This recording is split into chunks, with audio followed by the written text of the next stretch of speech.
Jocelyn Joven est en duplex avec nous depuis Morningstar. Bonjour Jocelyn.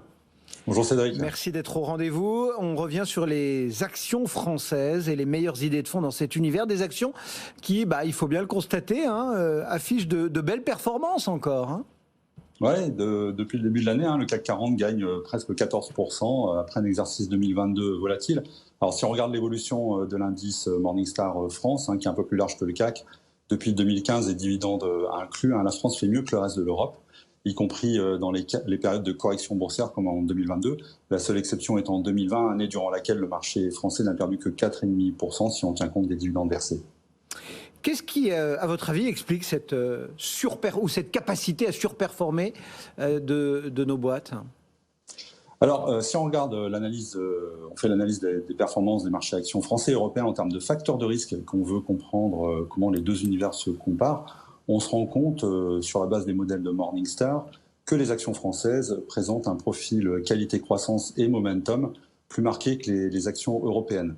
Ces dernières ont un avantage en termes de rendement du dividende, mais sont désavantagées par un profil de volatilité et de liquidité moins intéressant que les actions françaises, qui affichent de meilleurs scores sur ces facteurs de risque en particulier.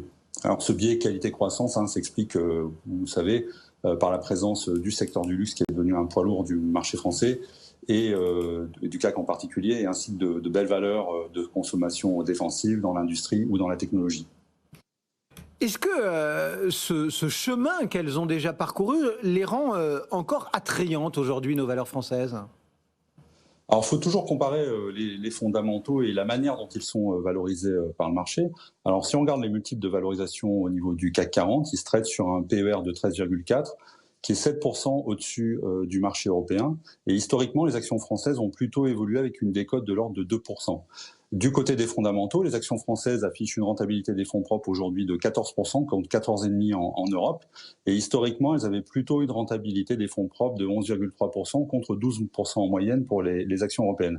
Alors sur la base de ces quelques indicateurs, on a plutôt l'impression que les actions françaises sont à leur prix, alors qu'elles étaient à des niveaux bien plus attrayants de 11-12 fois les bénéfices en octobre de l'année dernière. En effet, je rappellerai que le meilleur moyen de tirer parti du potentiel de la bourse, c'est d'investir plutôt dans les phases de stress ou de regain de la volatilité, autrement dit quand tout le monde a peur, de faire attention au prix payé pour certains titres, à la qualité de leurs fondamentaux et d'être très patient en privilégiant plutôt le long terme.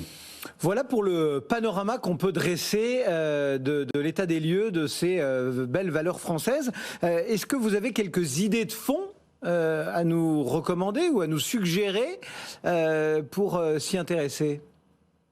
Alors, vous le savez, Cédric, chez Morningstar, nous recommandons toujours aux investisseurs de faire très attention aux frais de gestion. C'est un critère de sélection important.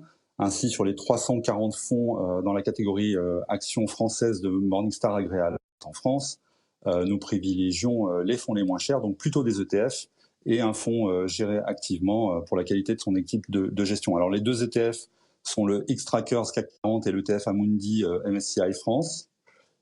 Ces deux ETF sont parmi les moins chers des fonds de notre catégorie.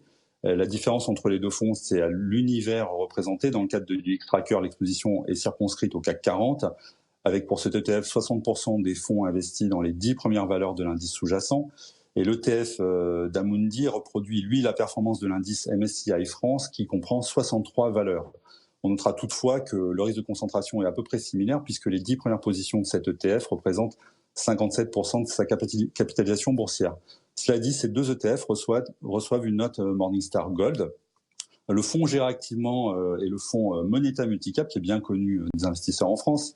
Il est noté Silver. Ce fonds est à notre avis le meilleur dans sa catégorie au regard de la culture de la société de gestion, de la qualité de l'équipe de gestion où l'analyse financière joue un rôle fondamental et d'un historique de performance de premier plan. Alors, Romain Burnand reste l'acteur clé de ce fonds qu'il gère depuis 2006, l'année de son lancement. Le seul bémol, ce sont les frais de gestion qui sont à un point d'amélioration à notre avis, même si à 1,5%, ils sont légèrement en deçà de la moyenne de la catégorie qui se situe à 1,8%. Eh bien voilà quelques idées de fonds signées Jocelyn Joven depuis Morningstar. Merci beaucoup Jocelyn. Bonne fin de semaine sur ce marché.